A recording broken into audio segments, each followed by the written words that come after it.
are not something that is just peculiar or specific to Islam or the Muslim world only. Covenants is actually very universal, though it may be referred to by different names. If we look at all indigenous peoples around the world, if we look at all civilizations around the world, if we look at the various religions around the world, all have their own variations of the concept of covenant. And by that, I mean some kind of formal agreement or some sort of binding commitment about how we should live together, how we should coexist. And of course, in those communities, in those religions and civilizations that believe in the divine, which is really the majority, these covenants extend to sacred covenants between, God and humanity. But they're also then about how human beings can live with one another. The images I've got on the screen here include, a very, recognizable example of Islamic geometric art. But beside that, I've got an example of Indigenous Australian art. Now, the Indigenous Australians, of course, had contact with the Muslims from Indonesia, hundreds of years before the British colonized. And particularly, it was the Yolngu people in the north of Australia that had the closest relationship with the Muslims. And in fact, anthropologists have documented a lot of adoption of cultural, linguistic, even religious elements that can be clearly seen to have been introduced by the Muslims who they engaged with for hundreds of years. But one of the key points here is that among the Yolngu people, they have a specific word for covenant or for treaty more specifically. That word is makarata. So in their land, and that word has become well known among Indigenous peoples all around Australia. That word makarata means treaty making, coming together after a dispute, or you could say making a peace between people. But it literally means to penetrate the thigh of your enemy with a spear. What's the relationship with covenant? Anybody? How does that relate to a covenant? Penetrating the thigh of your enemy with a spear. One is resolving a conflict, or it's like a blood treaty. Okay, yeah. Asian Hungarians, that's what we used to do. Right. That's you cut ourselves. Okay. That's one perspective. Any other perspectives on it? The idea from the Yolngu people is that, and this is a universal understanding, I think, is that not all people are equal. We as individuals have different levels of strength, different capacities, different advantages or disadvantages in life and from our birth. Similarly, with groupings of people, some tribes are physically stronger than others. They may be superior weapons. They maybe live on better land. They're better nourished, right? And so some of these people could dominate over other people, enslave them, oppress them, and so forth. But if you are to take one of these strong people who might dominate over you and put a spear through their thigh, you've now leveled the playing field. Yeah. And so this is what a treaty or covenant is about from the Yolngu perspective, is to level the playing field. That in spite of the inequalities that are naturally part of our existence on Earth, the covenant makes it possible for people who have unequal resources, capacities, and so forth to be able to live fairly and equally with one another. It's a very insightful concept when you think about it. So my point here is that covenants are universal. But what we're trying to do in this book, Covenants with Allah, is to present the Islamic story of covenants as part of that universal human story. So just for way of background, the key concepts that we analyze in this book that we examine are ahad and mithaq, which are mentioned extensively throughout the Quran. There's dozens and dozens of verses that refer to the concepts of ahad and mithaq. But many scholars would say they're used interchangeably in the Quran, but there is a subtle difference. When the word ahad is used in the Quran, it's really referring to acknowledging or formally making an agreement. When the word mithaq is used, it relates to its root of wathaqa, to bind or bring something together. And so the mithaq is referring to the binding nature of a covenant. And what we also notice when we were, examining the Quran for these concepts is how closely they're related and how they intersect with so many other concepts in the Quran that are very familiar to us. The concept of amana or trust, concept of aqad or contract, aymana, oaths, bayya, a pledge of allegiance, dhimma, a pledge of protection or a covenant of protection, isr, burden or commitment, wa'ad, promise. All of these are quite familiar to us. But also the point here is that the concept of ahad and mithaq intersect with the concept of tawheed, of taqwa, of adl, of amana, of khalifa, as we were discussing earlier, of fitra, the natural disposition of a human being, with the concept of salam, of peace, of aman, security, of maslaha, well-being, with ibadah, and with the concept of sharia as well. So we call this book, or the subtitle of it is Keystone of Islam. Essentially what we're doing here is we're extending a very well-known architectural metaphor that we have in Islam. Most people would be familiar with the 5 pillars of Islam: the testimony of faith, prayer, charity, fasting, and pilgrimage.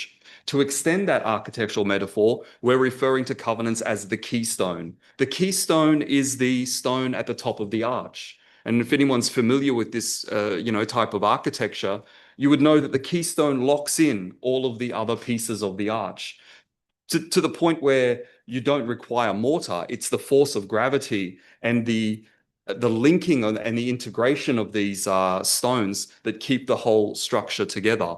So in this way, the keystone, the covenants, act as interlocking concept for all of the other key concepts that we find in the Quran and that have become central to the religion of Islam. Another important point we noticed is that the Quran uses a particular concept that we find repeated in covenants of the Prophet and then in covenants of the Muslim rulers throughout Muslim history. There's a very well-established tradition of this concept of ahadullah, the covenant of Allah. And there's about 7 verses in the Quran that specifically use the concept of ahadullah. The first one that we come upon in the Quran is in Surah Al-Baqarah. الَّذِينَ يَنْقُضُونَ عَهْدَ اللَّهِ مِنْ بَعْدِ مِيثَاقِهِ وَيَقْطَعُونَ مَا أَمَرَ اللَّهُ بِهِ أَنْ يُوصَلَ وَيُفْسِدُونَ فِي الْأَرْضِ أُولَٰئِكَ هُمُ الْخَاسِرُونَ. Like a number of these other verses, this particular verse is talking about those who break their covenant with Allah after you have made this binding commitment, after you have made the mithaq. Severed those things that Allah has ordered to be joined, cause corruption on earth, these people will be the losers. And so we find this formula repeated in a number of other verses of the Quran. But conversely, the Quran is also saying those who fulfill the covenant, uful ahad Allah, these people will be successful. So where the Quran uses the concept of ahad Allah, it's always stating a command to fulfill this covenant and a prohibition against breaking the covenant of Allah. And in some of those verses, it's saying that those who break this covenant, they have sold their covenant with Allah for a small price. I think you might find this slide useful in terms of giving a sense of where do covenants appear in the course of the revelation. So the revelation, of course, begins in the year 610, and right from the earliest revelations of the Quran, we see covenantal verses. Of course, the one that most people are probably familiar with, the one that's been written about the most, is in Surah Araf 172, referred to as the primordial covenant. Some of you may be familiar with the book of Professor Naqib al-Attas, who wrote a book about the covenant fulfilled. And in that book, he did very extensive analysis of this particular covenant, 7172, and the covenant with the prophets. 7172 is that, you could say, the backstory. Before human beings were put on earth, Allah took from the loins of Prophet Adam all of the people who would become, part of the humanity and had them testify or attest to. And the question was, Alastu bi rabbikum? Am I not your Lord? And the reply of humanity was, Bala shahidna. We testify to this. So this primordial covenant is about affirming or acknowledging the oneness of Allah and our accountability to Allah. And this essentially is the basis of all of the covenants. And you could say, the key covenant relating to the fitrah, the natural disposition of human beings. So it begins with this particular covenant, and you can see a number of other covenants revealed during the Meccan period, including in Surah Taha, which is a very important covenant with Prophet Adam about not worshipping the shaitan. In Surah Mu'minun is another very important one, talking about what are the characteristics of a believer. And part of that is that the believer is one who upholds their covenant, as an example. Then, of course, we have the Hijrah.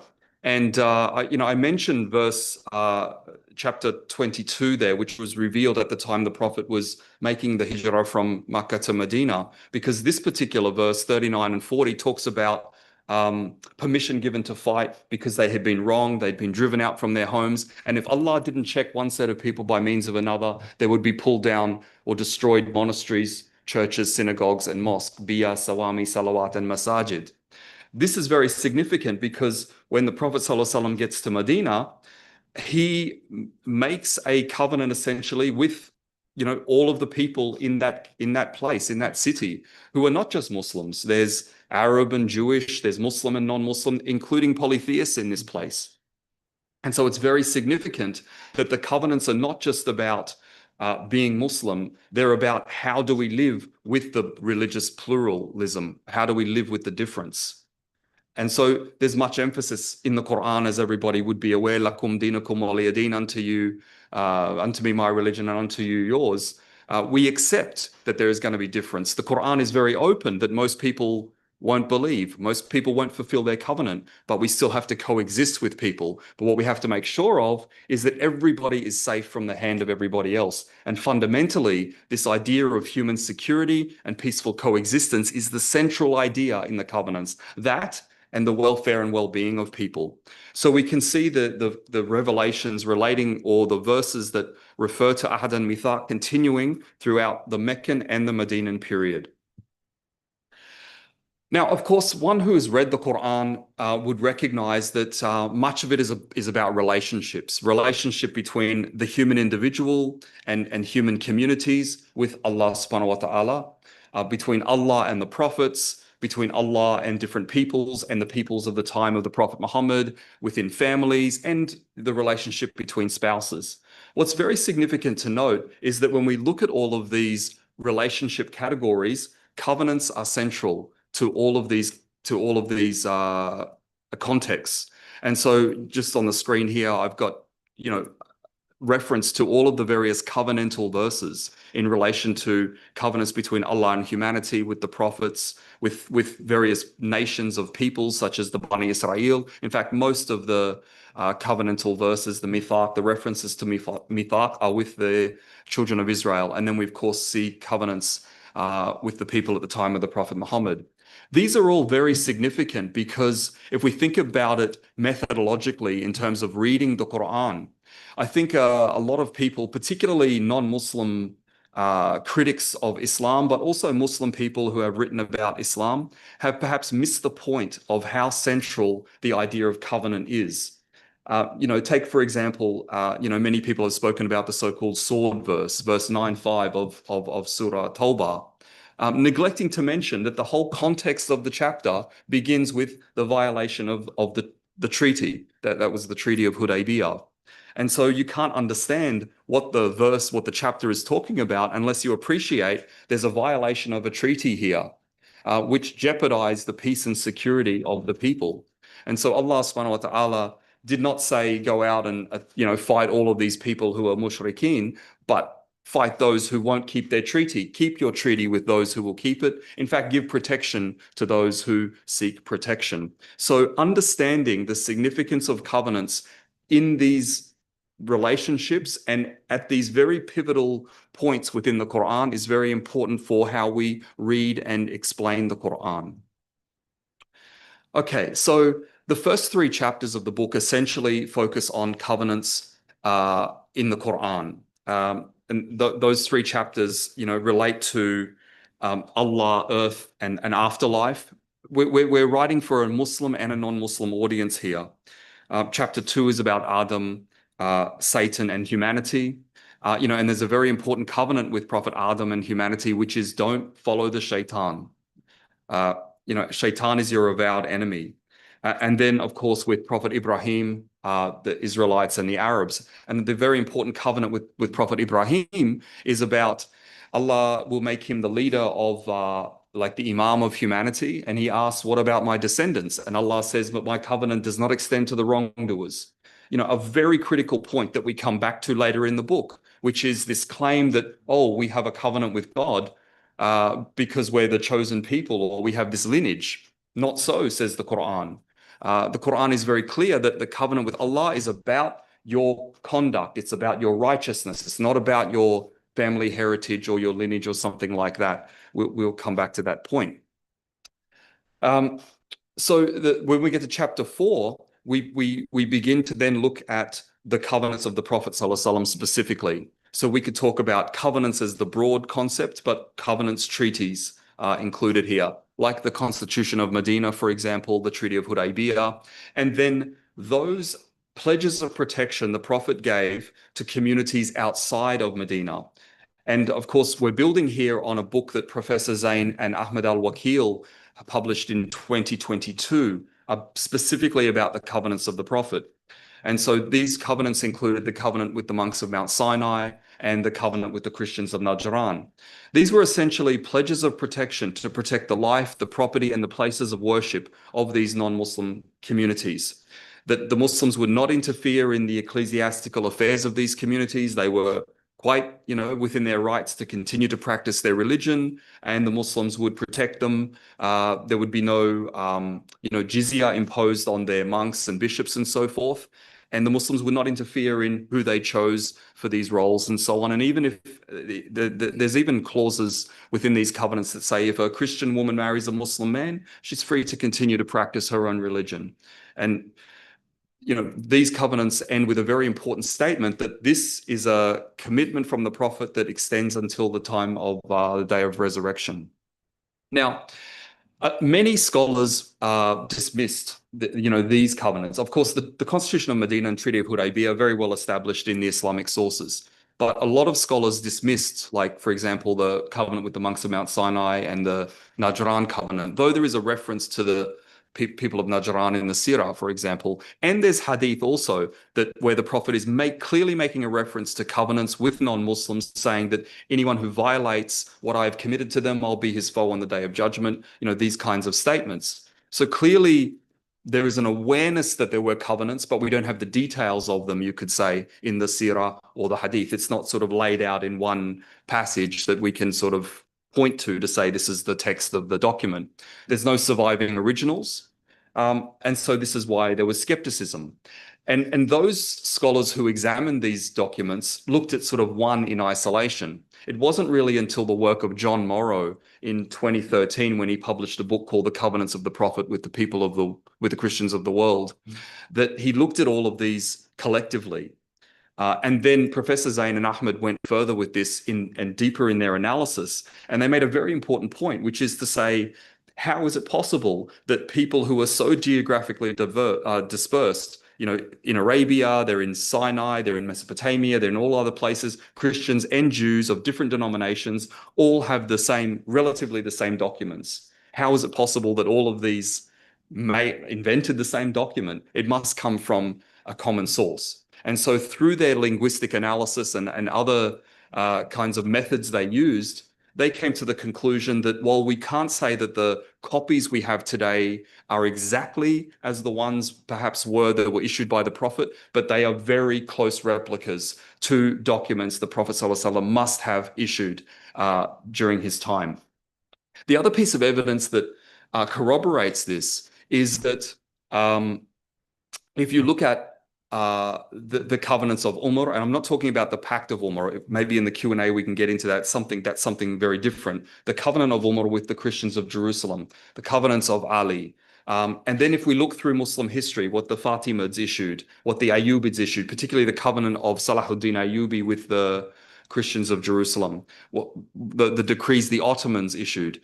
When we look at these, we can see clear references back to the covenants of the Prophet. Like they're explicitly making reference to covenants the Prophet made. And they're saying we are establishing these pledges of protection with these Christian communities or other communities in light of what the Prophet ﷺ pledged to them. They refer to the Ahad Allah, and you know, like if you take Salahuddin al-Ayyubi's covenant, for example, he refers back to the covenant of Umar and Ali, and then back to the Prophet as well. So clearly, they were aware that there were documents that were issued historically. So I think that this is quite strong and compelling evidence. And Professor Zain and Ahmed in their book make it very clear that, you know, we should have confidence that these were of the historicity and the authenticity of these documents.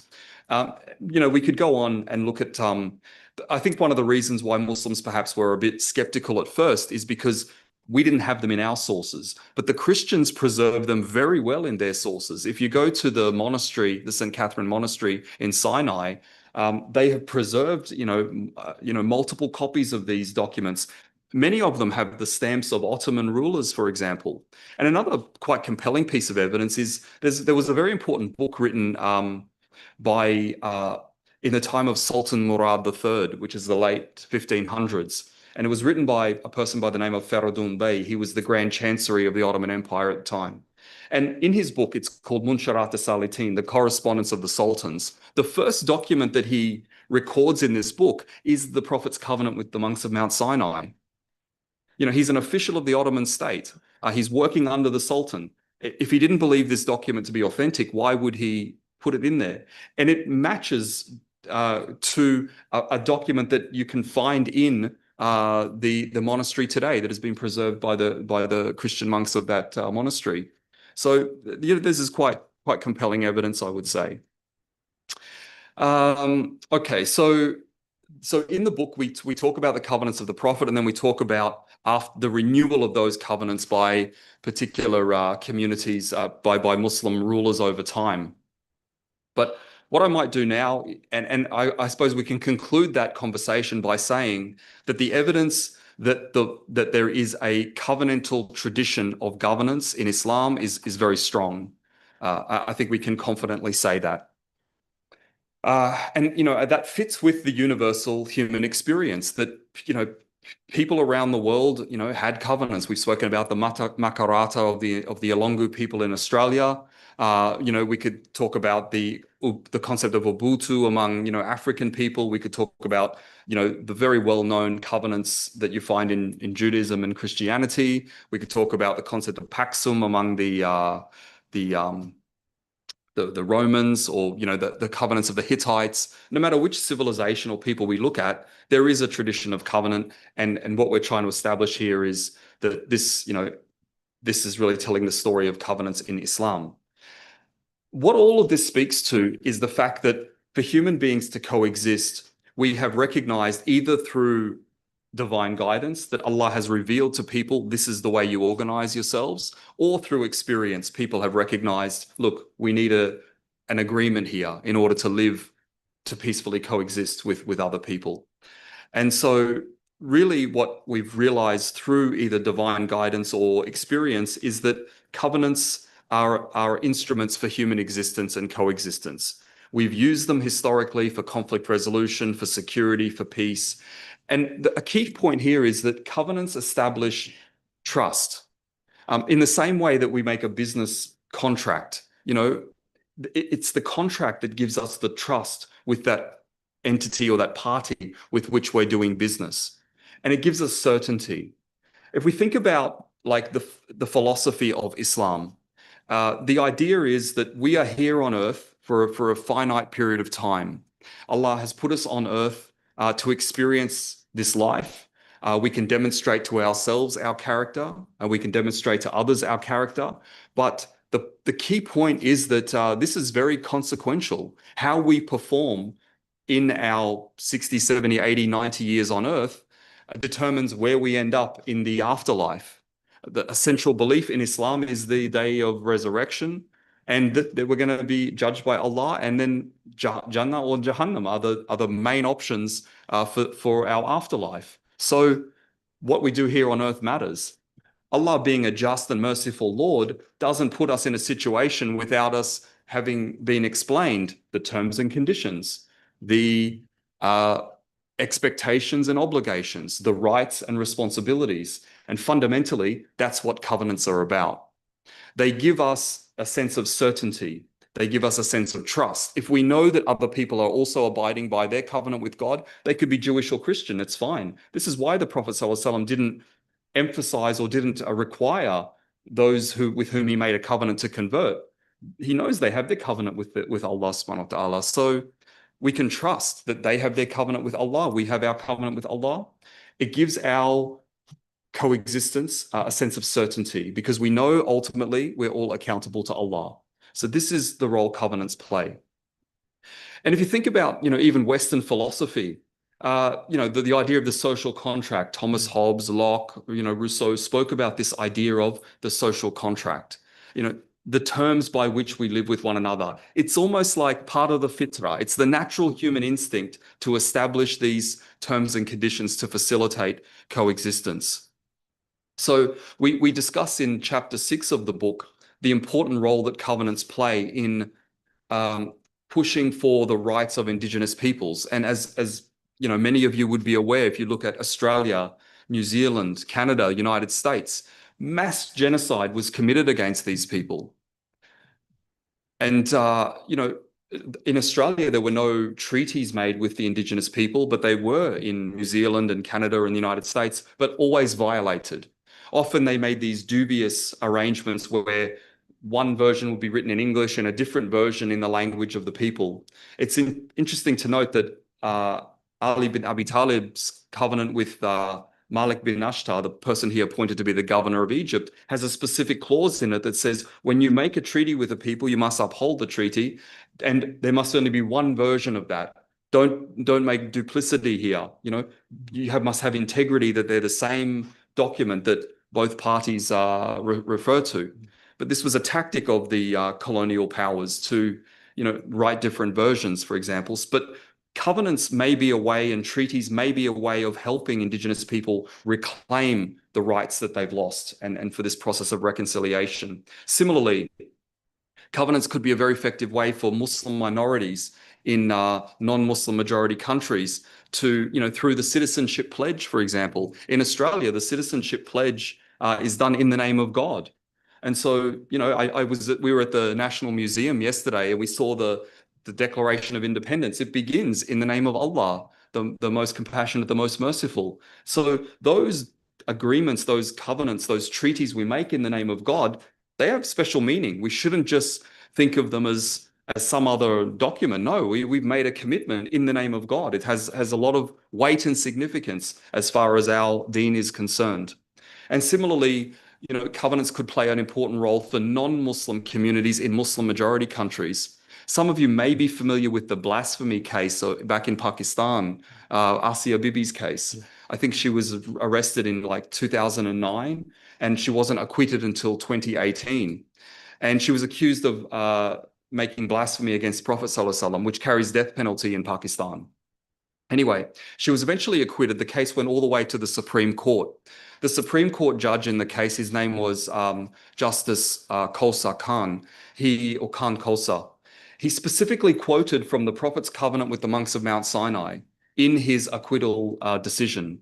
So, a Supreme Court judge in a very important, significant Muslim majority country makes reference to the covenants of the Prophet.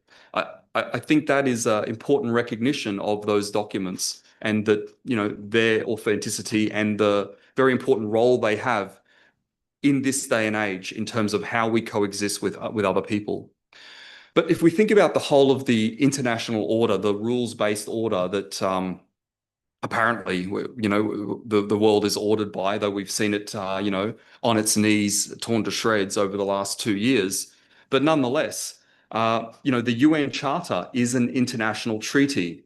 The Universal Declaration of Human Rights, the International Covenant on Civil and Political Rights, the International Covenant on Economic, Social and Cultural Rights form what is referred to as the International Bill of Human Rights. These are all very significant documents for ensuring that people of all different nations, faiths, religions, etc., colors, and so forth, are able to live together peacefully and securely if those people who have the power in the world will agree to uphold them and respect them, that is.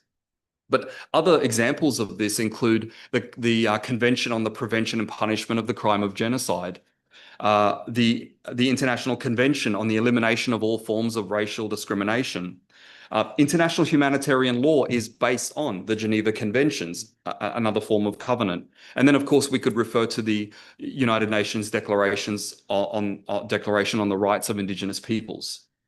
All of these and many others are meant to ensure that people have their rights respected, that everybody can experience their God-given opportunity to exist on earth in peace, in security, with dignity. And so it's a matter of really holding those, superpowers in the world to account, to say, this is what you've agreed to. You are the ones who established the United Nations. These are the terms by which we want to be able to live, because everybody has the right to live on this earth in peace and security and with dignity. We've watched in horror over the last 2 years as Israel has committed genocide in Gaza.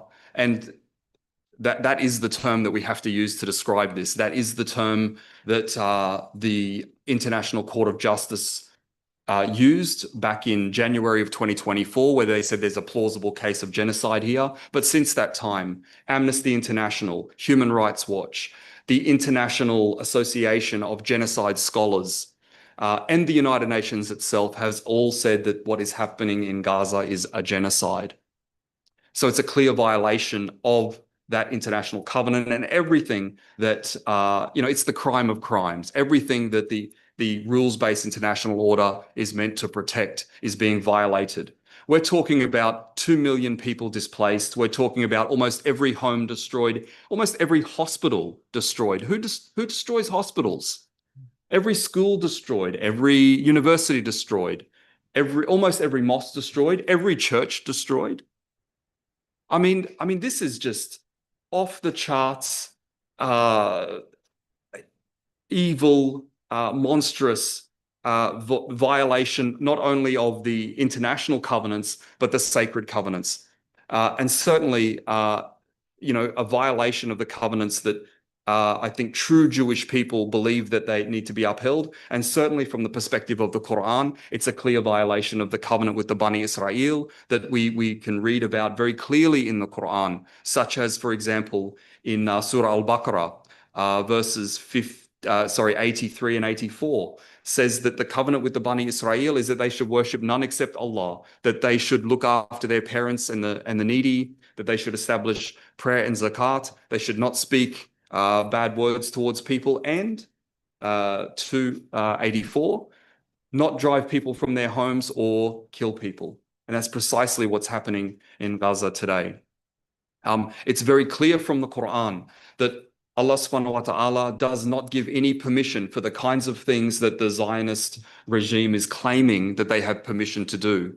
I mean, you'll remember right at the beginning of this genocide, the Prime Minister of Israel came out and said, quoting from the Bible, Samuel 5:3, I think it was, talking about the Amalekites, kill every man and woman, every child and infant, every ox and, sheep, or whatever the verse says. I mean, this is completely inconsistent with what the covenants with Allah are meant to be, with the covenants of God are meant to be. And the Quran is very clear. If you look, for example, in Surah Ma'idah, just read, we never read a verse in isolation. Read the whole passage. Prophet Musa took them to the Ardu Muqaddisa, the gates of the blessed land. And they were supposed to enter this land, not to destroy the people inside, but to live with them. And the two key terms Allah uses here is sujadan and hittatun. They were meant to be there humbly prostrating and in repentance, not ethnic cleansing, genocide, or something like that. No. And it's very interesting when you read about this in Surah Baqarah and Surah Araf. Check this out. 2:58 to 59 and 7:161 to 162. Allah says very clearly there that they were supposed to enter with humility and repentance, but they changed what Allah instructed them to do to something that Allah didn't say quite clearly. And so here we have in the Bible today, there's references to making a genocide or, this ethnic cleansing or driving the people out from their homes is not permitted in the religion of Allah, no matter, which, part of that you would like to refer to, whether it's Judaism or Christianity or Islam. This is completely forbidden. And so I think there's a role here for referring to these covenants to hold, everybody accountable, because at the end of the day, this is not something that is just specific to Islam. This is something that is in all religions, and all people have an understanding of this concept of covenant. And so just to conclude, this is the last slide. What we try to do in the final chapter of the book is to present a theory of covenants in Islam. What we're saying here is covenants are central to a universal human story. They enable human existence and coexistence. Covenants are central to the Quran, though they may have been neglected in Islamic studies scholarship, historically and even in modern times. Covenants are central to the Quran and the Sunnah. We can clearly see the Prophet ﷺ had a covenantal consciousness. He was receiving the revelations of the Quran, so he was aware that humanity have their covenant with Allah. He was aware that as a prophet, he has a specific covenant with Allah. He is aware that the Bani Israel and the Christians have a covenant with Allah. And so it should be no surprise that when he comes to Medina, he organizes and he regulates relations among the people on the basis of covenant. He resolves the conflict with the Quraysh ultimately through a treaty. And then he establishes his relationships outside of Medina, throughout Arabia and beyond, by way of covenant. The Prophet ﷺ clearly understood the role of covenant, and it's part of the way Allah wants human beings to organize our lives so that we can coexist with each other. So we refer to this as the keystone of Islam.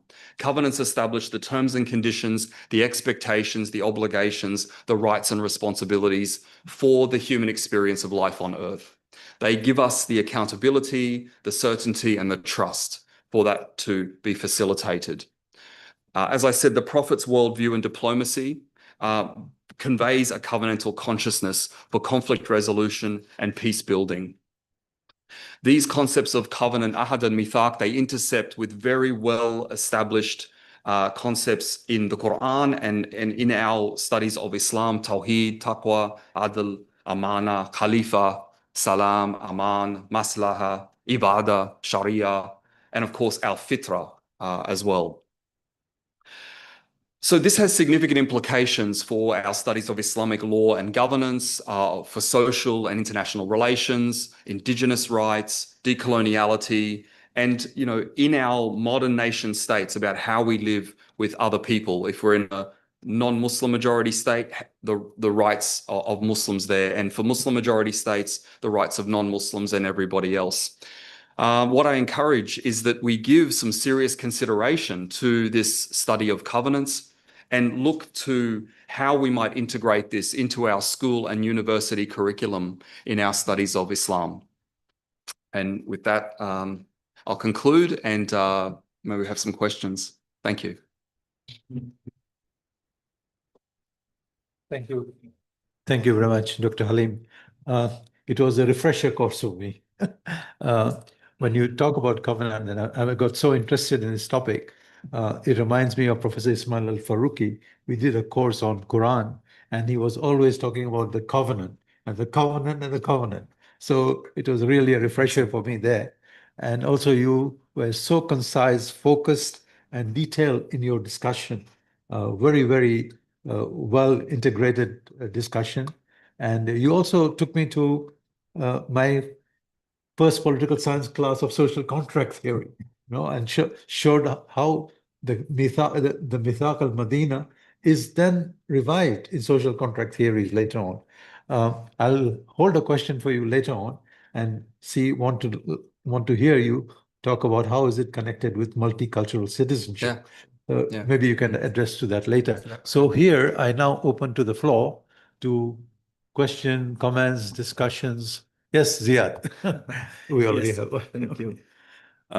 Thank you so much, Professor. That was very... Oh, okay.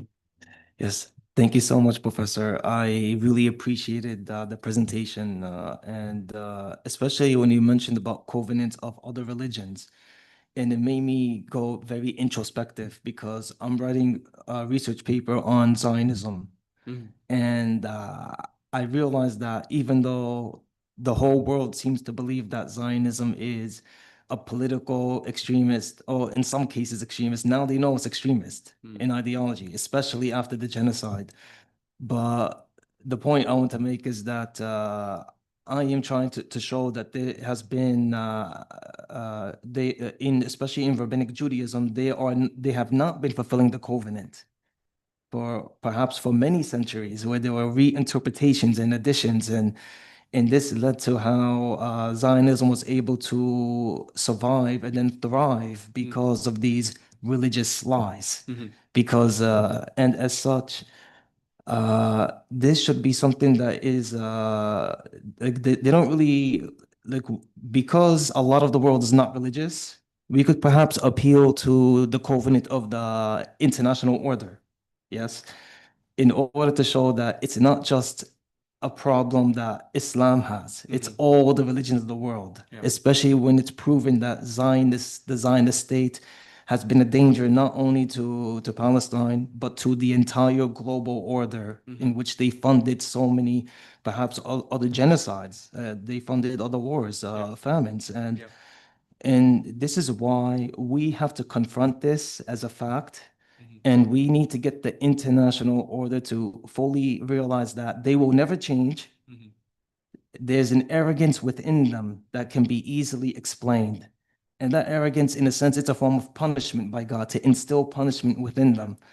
And that is why they will never change. The only ones that can actually, the rest of us need to do something about that. And the only way to do this, really, and it's something that no one really wants to say because there's a fear of going against the leaders of the international order, even though they themselves should champion what should be said.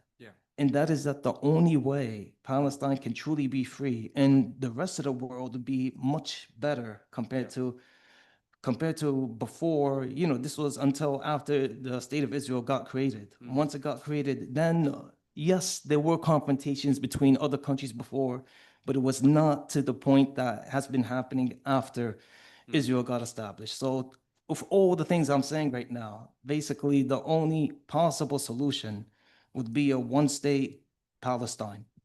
That's it. All Palestine. Israel its statehood should be revoked. And this is something that even Western citizens are starting to realize this. That this has to be said and it has to be pushed for, because there were many countries from before. There was a precedent where when they did not go along with the covenant, they didn't follow the covenant, the international order, they got disestablished, and there were different states in their place. Israel should be no exception to that. Thank you. Thank you. Yeah, that's a really excellent points. Thank you for that. One of the things we talk about in this book is how do we move this forward, and we present in the chapter on Canaan, Israel, and Palestine a covenant for a just peace. But we position that around a discussion of constructivism. Some of you from international relations would know you've got realism, liberalism, and you've got constructivism. Constructivism is about holding states accountable by the norms and the identity factors, of a time.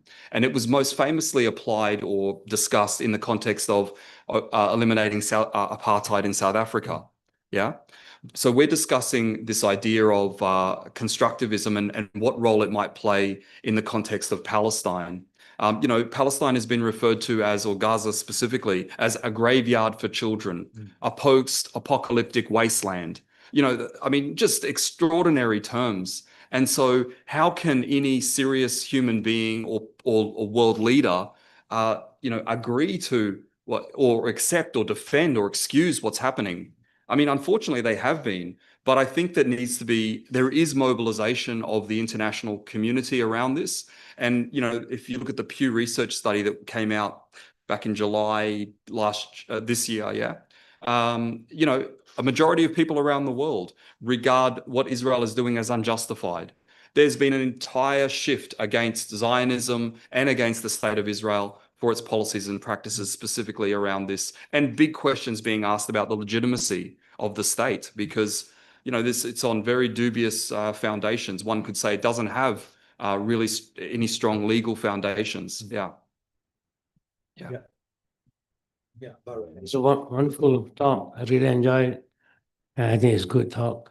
But I would like to emphasize a few things. First of all, when we talk about al-mithaq between the progeny of Adam, the spirit, and the world of arwah, the arwah of progeny of Adam. Then that is important, the ruh. How God asks, am I not your Lord? It is Qalu Bala Shahidna. This doctrine has been forgotten for a long, long time. And I think Junaid al-Baghdadi was the first one to bring up again this idea and discuss the discussion. And after that, Rumi. Rumi always remind, do you remember the day of Arastu? Do you remember the Arastu? And after that, we have Aratas and Prof. Faruqi. So spoke about the day of Arastu. So this doctrine, I think, is very, very important between the Shahidna and the Shahada of what we are. Yeah. No, Yeah, the Shahidna up there and the Shahada down here. Yes. Just to It's also important to recognize that after the Alastu, the primordial covenant, the very next covenant we read about in the Quran is between Allah and Prophet Adam and humanity. We can read about this in Surah Taha with Prophet Adam and Surah Yasin with humanity. It's about not following the shaitan. Because the shaitan's intention is to make human beings suffer. And if we think about the world, what's the main suffering? What's the context of that? Genocide, colonialism, slavery. This is the epitome of human suffering. And Allah gives us insight into the mindset of if the shaitan is the one who's going to tempt us and deceive us, you got to know your enemy, right? And so the first key bit of information, first dialogue we get in relation to the shaitan is after Allah subhanahu wa ta'ala makes Prophet Adam, creates him and says to the assembly of angels to prostrate, and he refuses. And he says, Ana khayrum minhu, I'm better than him.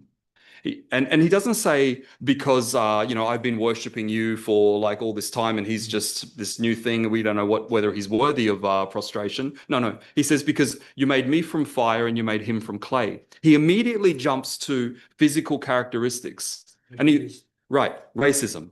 So you think about that, or we could say supremacism, his arrogance and supremacism. Like it gives us a key insight into his thinking. And of course, the shaitan is going to teach human beings by his thinking. That's why we're told don't follow the footsteps we follow Islam, not the footsteps of the shaitan, because the shaitan's footsteps are towards this supremacism.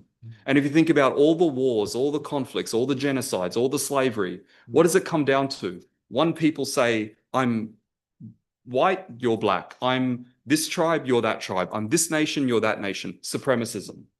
This is the key ideology of the shaitan and the one that is driving all of the human suffering historically and until today. What are the Israelis? Why are they killing the Palestinians? Because they're not Jews, or so they say.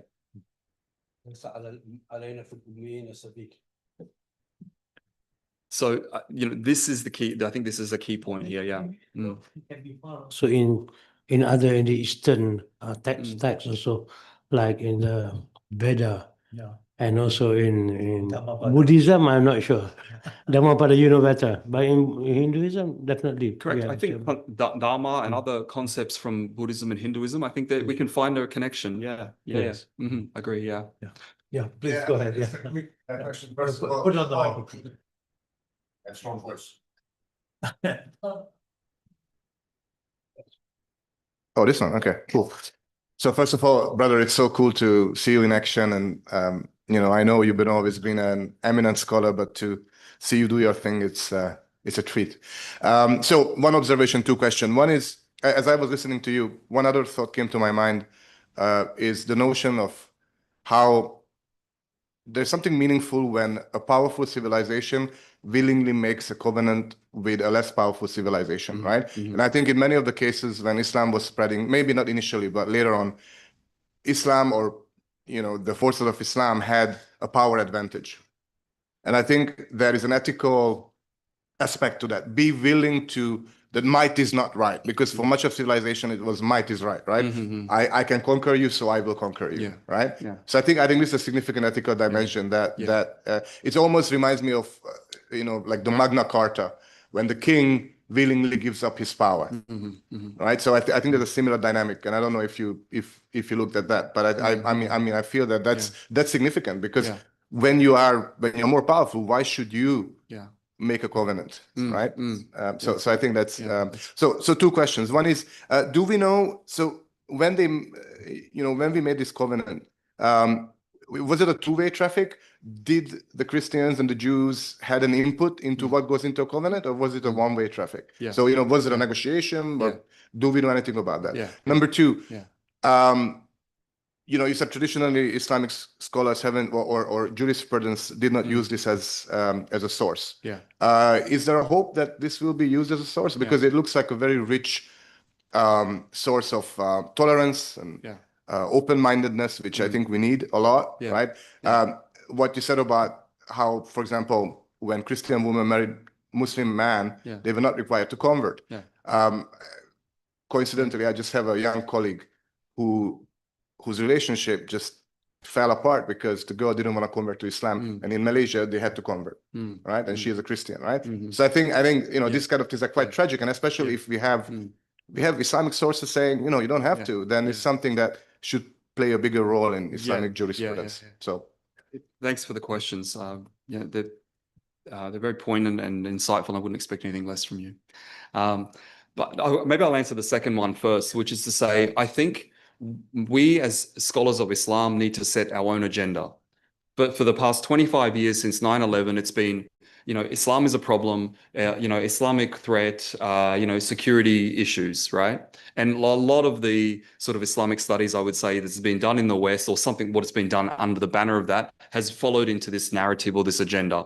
I think we've got to set that aside and say, no, the world has serious problems. We're in serious crisis in terms of global justice, insecurity, environmental, and Islam has serious resources for resolving our collective challenges and for forging ahead with our collective opportunities as well.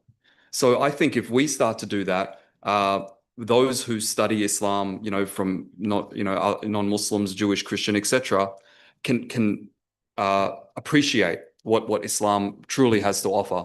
And I think that will change the way people think about Islam more generally. So that, I think, it's a first step.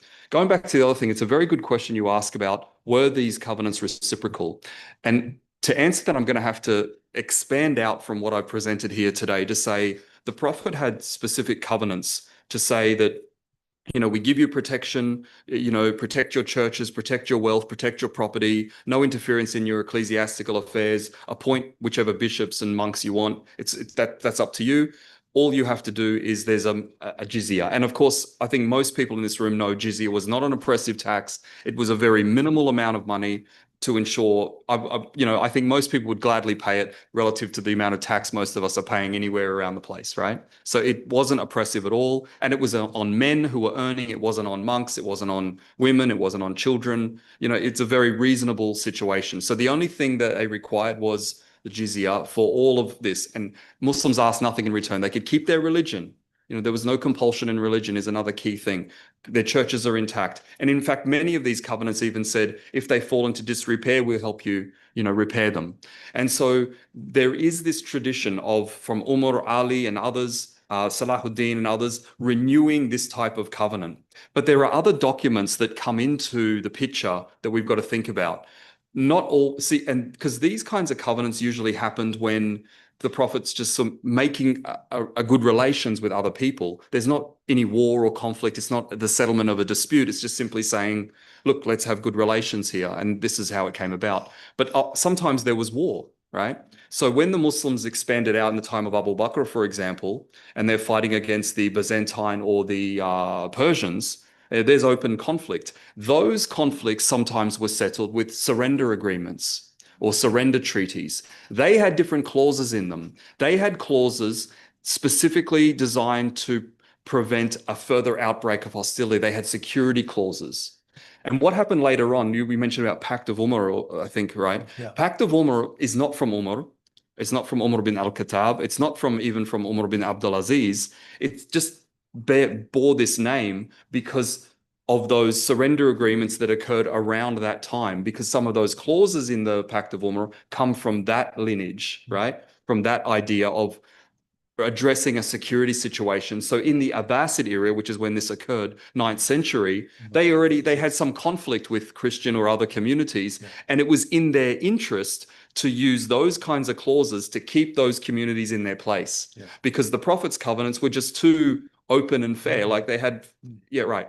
The other key thing here is another slightly different type of agreement, which is from places that we refer to as Amsar al-Muslimin, or you could say the Islamic or the Muslim urban centers. Like, for example, when the Muslims went to Egypt, Misr, they established a garrison town at Fustat, which became Cairo, right? Alexandria was the capital. This became now the capital later on. So Muslims established these towns, or these, you could say these centers that they were all Muslim. And so they became, very important urban centers, trade and so on. And everybody now wants to live there, right? So the agreement was, well, if you're a Christian or a Jew, you want to live here, you can't, no alcohol here, no pork here. There were different rules that were established in the Amsar al-Muslimin because it was a Muslim urban center. If you want, no ringing the church bells too loudly, no, banging things along the street. If you want to ride a horse, well, you can't ride a horse. And so also in these were security clauses so that the, Byzantine or others couldn't use these places as a way of infiltrating and then creating a conflict. There were clauses put into those ones which prevented them from, we know who you are, you're not allowed to dress like we're dressed, so that you can't come in disguise, that sort of thing. So those rules were established for a security situation to preserve the harmony of towns the Muslims themselves made. If you want to live in this Muslim town, these are the rules. It was fair. It wasn't unreasonable at all. But if you think about it, always it preserved the idea of coexistence. We're not saying that you can't exist or you can live with us if you want, but these are the terms. And it's those kind of clauses that got put into what became later on the Pact of Umar.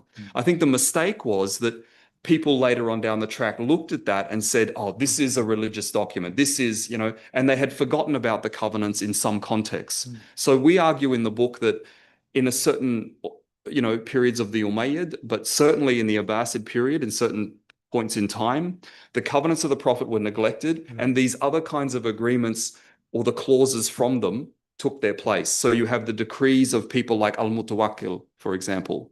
And then you have the covenant, the Shurut al-Umar, the Pact of Umar coming in, later on.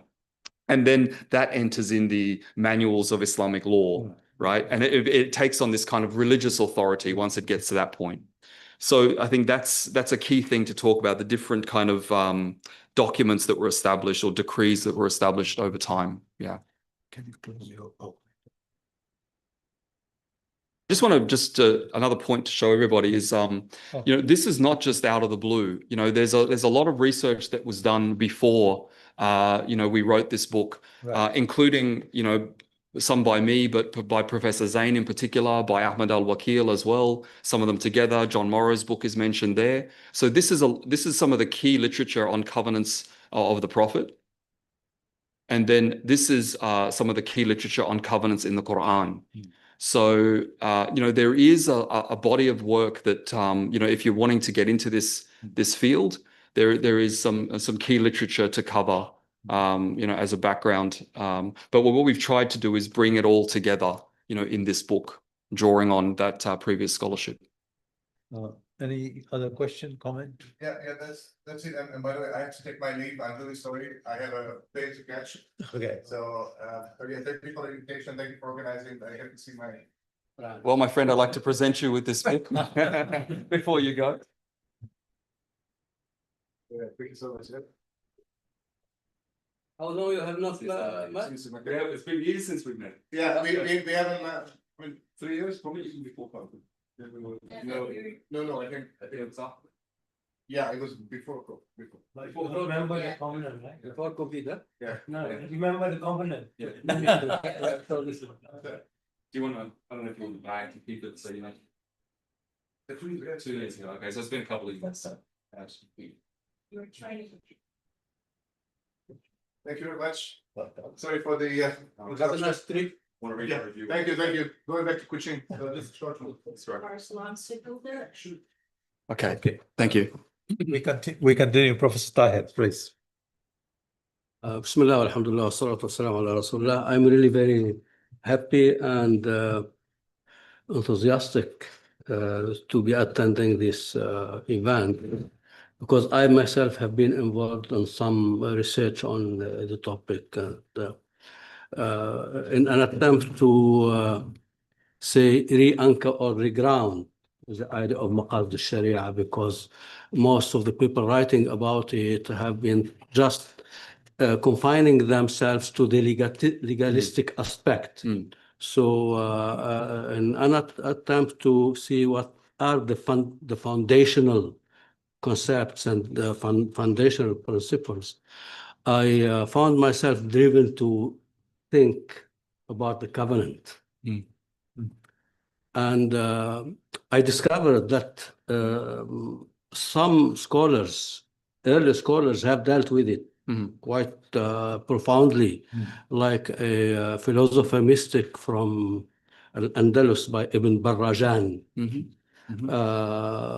He has a tafsir, he has a number of works, and he specifically about the Surah Al-A'raf 172, when he talks about the al-mithaq al-awwali or al-mithaq al-awwal, which is the mithaq with Allah subhanahu wa ta'ala for the creational or the ontological mithaq.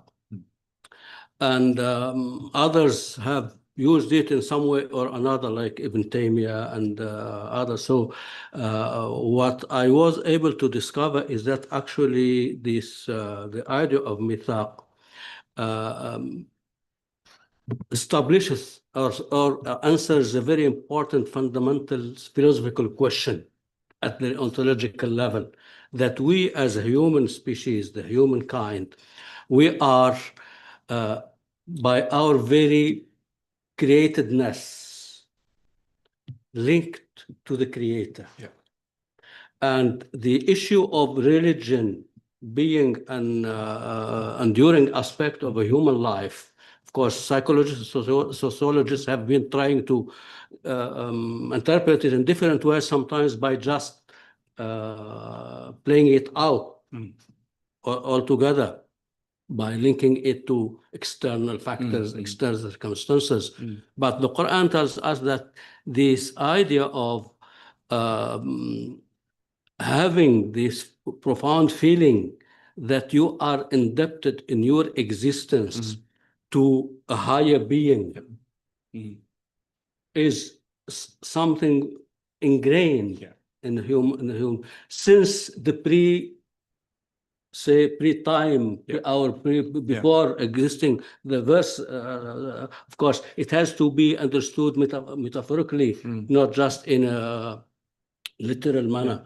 And this explains to us the recurrence of religion in different forms throughout all human beings. Of course, the Quran, human community, that's why the Quran tells us that Allah has sent prophets to all people. Some have been mentioned, others not, which means that the guidance, in addition to the ontological, creational aspect, has been also supported by successive revelations, which means that the historical aspect is manifested in the different messages conveyed by various prophets, and the ontological, which is recurrent.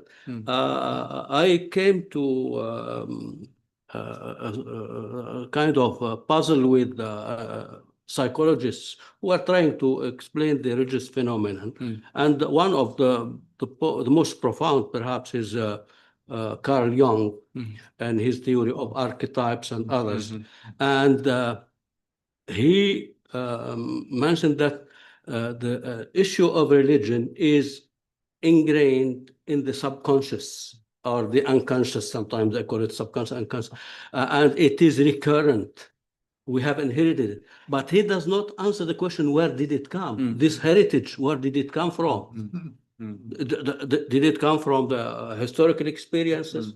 So the Quran gives the answer that, and therefore this, of course, establishes the foundation or lays out the basis for the universality of values, because you are talking about fitra as a universal disposition, and then the universality of values emanates from this foundational aspect. Yeah. So, and this perhaps can enable us, if we, of course, elaborate this theory in the different fields of disciplines of the social sciences and the humanities, whatever, it enough to establish or open up a new discourse about the universality of values. Yes. And that they are actually, they transcend all kinds of racial or whatever boundaries. So I think this really, and you are right when you said that, unfortunately, people are not studying it at the university, especially like this university.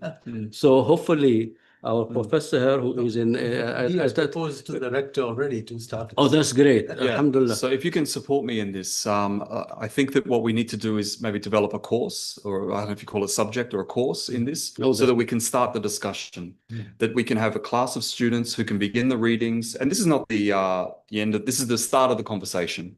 It'll require other minds to engage in the reading and to be thinking, to do the analysis of the Quran and of the, you know, the covenants of the Prophet ﷺ and from the history. Right. And we have a more collective conversation about this. It should be a new sort of what you call avenue of study. Yeah.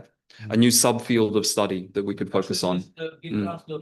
How to really frame whatever we talk about, political theory, about government. Absolutely. Community relations. Definitely. So Yes. I think it gives us... Absolutely. And the other thing, sorry, if I'm just one more word, sorry. I remember years back, we were attending a lecture by the late Dr. Hassan Turabi of Sudan, and he was talking about a topic like this. So he was referring to the Magna Carta, and he was referring to Rousseau's social contract. He said that, the Magna Carta, of course, it was kind of, because the King John was under pressure, so he has to make some kind of give some.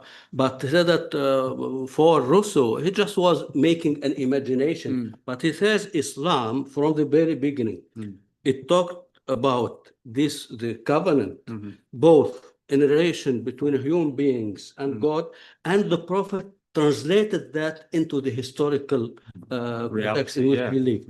So it's not something imaginary. But it's something that is based on the philosophical aspect as well as the historical social aspect. Yeah, brilliant.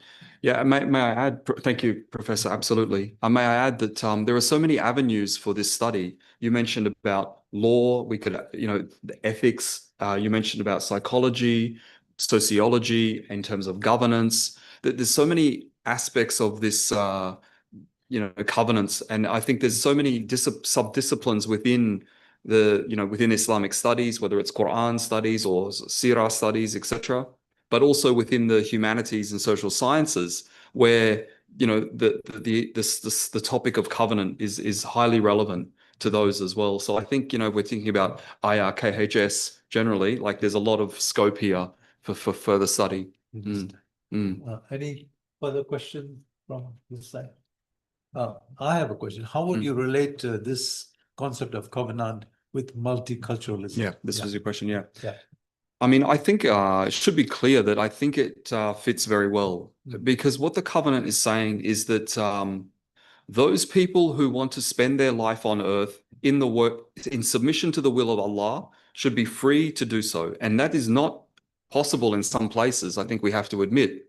The covenant ensures that those who want to submit to the will of Allah should be freely allowed to do that. And those who choose not to, that's up to you, because in the end, all of us will answer to Allah for how we go in the afterlife.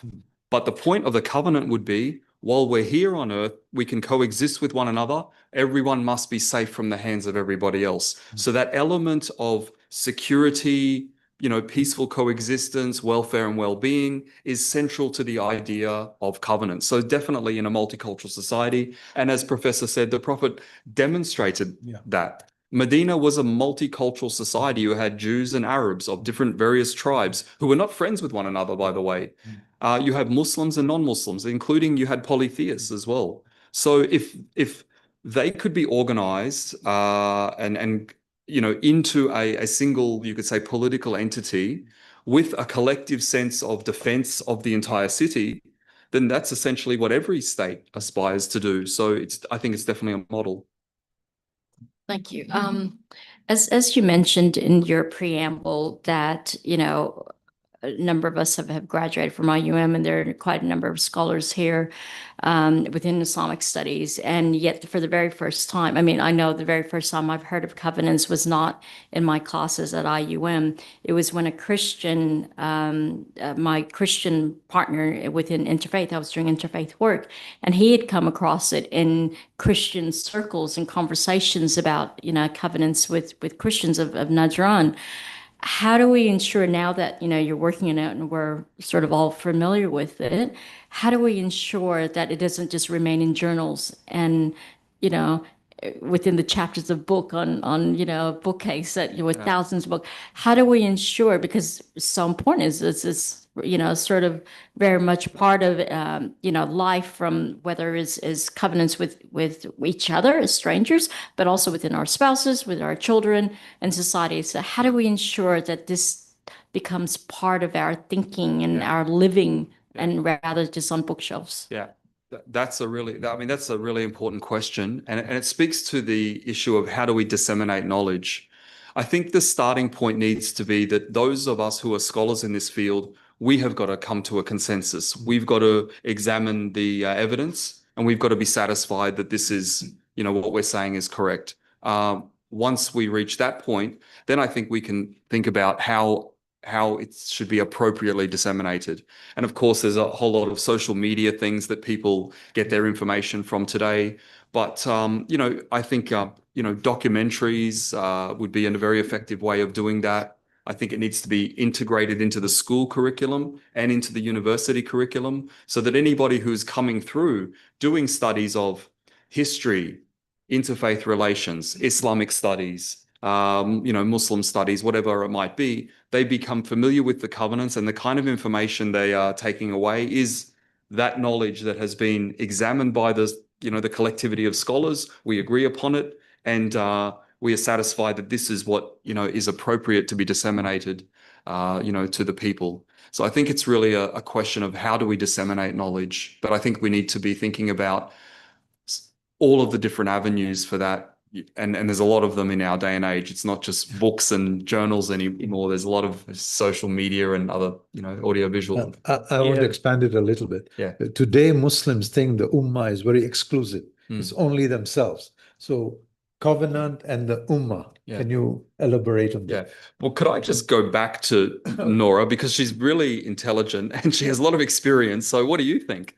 I think what do you think? How would you answer that question? For me, it's very much embedding it in infrastructure. I use this term a lot, making sure that it's embedded in infrastructure. So infrastructure means schools. It's got to start with schools, at a young age. So whether it's madrasa, so having imams and madrasa ustazs and ustazas who are very much, in the thinking with children. So it's getting children, involved in that. So very much from a young age, but also then embedding it in every aspect. But if it becomes a language as part of political language, legal language, educational language, sociological language. So it's embedding it in infrastructure means language and institutions. Yeah. Good. Yeah. I think one of the, you can disagree with me, but I think most people would probably agree. We've placed a lot of emphasis on a legal perspective. And, a lot of our colleagues have written about this, Professor Muhammad Hashim Kamali and so forth. And I think we've overemphasized the legal perspective to the exclusion of other perspectives like the covenantal one. And I think the covenantal one might rebalance things a little bit. So our religion is not just about legal, It's about ethical. It's about moral. It's about, more comprehensive than just the narrow legal focus. Mm. A lot of relational things that in terms of people getting on has been from a legal perspective rather than a moral perspective. And I use this example a lot.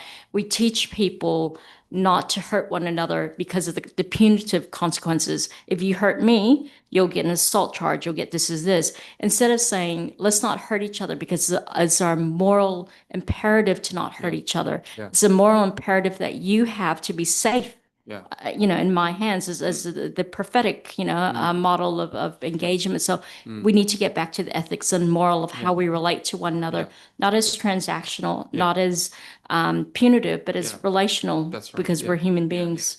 Yeah, I mean, what you said about discourse and narrative, I think, is very important. Often in a modern age, when we explain Islam to others, we immediately jump to a Sharia or a fiqh perspective. Oh, this is halal and haram because of this, and this is a violation of this law or that law.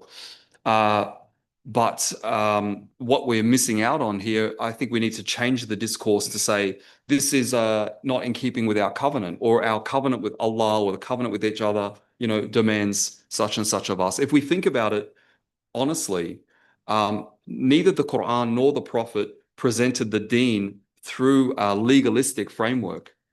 You could argue that far more was it presented through a covenantal framework, though we neglected to adopt that way of explaining it. And it may well be a much more effective way of explaining and conveying our deen to others than the legalistic way necessarily has been. But that's just a thought. Yeah, I agree with you totally. We have overemphasized the legal aspect of Islam and neglected the other dimensions of Islamic worldview. Yes, Professor. I think you see, the legal aspect is important, but it has to be framed within the foundational concepts. And when the Prophet ﷺ, when we read the Kitab al-Madinah or Sahifat al-Madinah, the word ummah is used and applied not only to Muslims. Correct. Yeah. Great point. It is to all those who accepted to live together within that context. That's right. They are all ummah min dunin nas. Of course, Muslims are ummah within this wider ummah. And even the polytheists, Qabilat Khuza'a, the tribe of Khuza'a, which were neither Christian nor Muslim, was considered as part of this greater ummah. So which means something is open to all humanity. Yeah, really good point. But really good point. The central thing is that everyone has to abide by what has been agreed as a common framework. Excellent point. Otherwise, things cannot work. Yes. And that's why within that framework, we see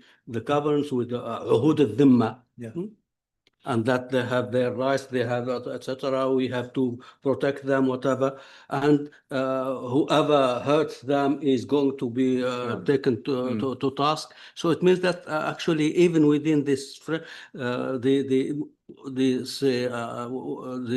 covenant was not totally absent. It was in the background. Yeah. And that's why dealings between Muslims and non-Muslims, between Muslims and Christians, between Muslims and now we go to this thing of it has to do with the Jews, where they put on the different documents.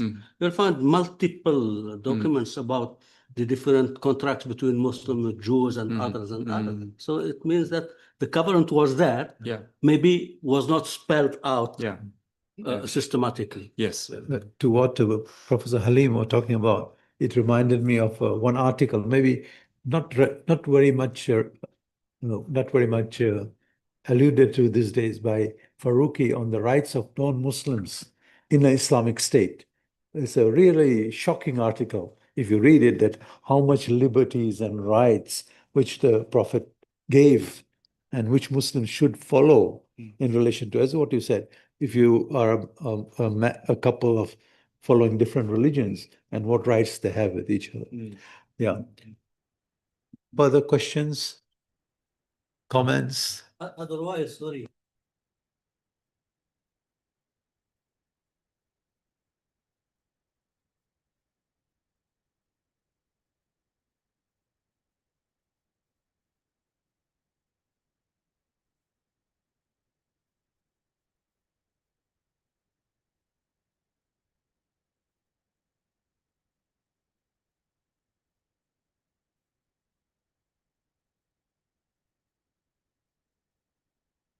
maybe it's not such a problem in Muslim majority countries like this one, but back, where we're from in Australia, perhaps, in Russia as well, there's so many misconceptions and a lot of, false myths and, about, for example, the history of Muslims with Jews. I mean, Jewish people lived safely and securely in Muslim lands. We don't have a history of anti-Semitism and pogroms and all this kind of thing. In fact, every time the Muslims got back into control of Palestine or Jerusalem specifically, the Jews at that point were forbidden from living there. We were the ones that allowed them to return. When Umar went and made his covenant, he reversed the policy of the Byzantine so they could come back. When Salah ad-Din went, he reversed the policy of the Crusaders, allowed them to come back. So covenants also allow us to address historical and other interpretive misconceptions about our religion. Like, for example, the Prophet ﷺ didn't punish anybody because they were non-Muslim or even because they were insulting him. What's the name of that poet? Ka'ab bin al-Ashraf, was it? Yeah, right. I mean, he wasn't punished because he insulted the Prophet. Many people did so, and the Prophet just wore that patiently. He was punished because he violated the constitution of Medina. He went to Makkah. He was trying to incite the Quraysh to come and invade. That was a direct violation of the covenant. So covenants are very important for us to explain our religion. And like I gave the example in the talk about Surah Tawbah, you can't understand that surah, and a lot of people use it as a way of criticizing Muslims, but understand the context here. It's about the violation of a covenant. Those people who would violate that, it means that no one is safe from them. They have no regard for the safety and the security of other people. And so what else can you do? How else are you supposed to deal with them? So I think that, that kind of logic makes sense to people generally.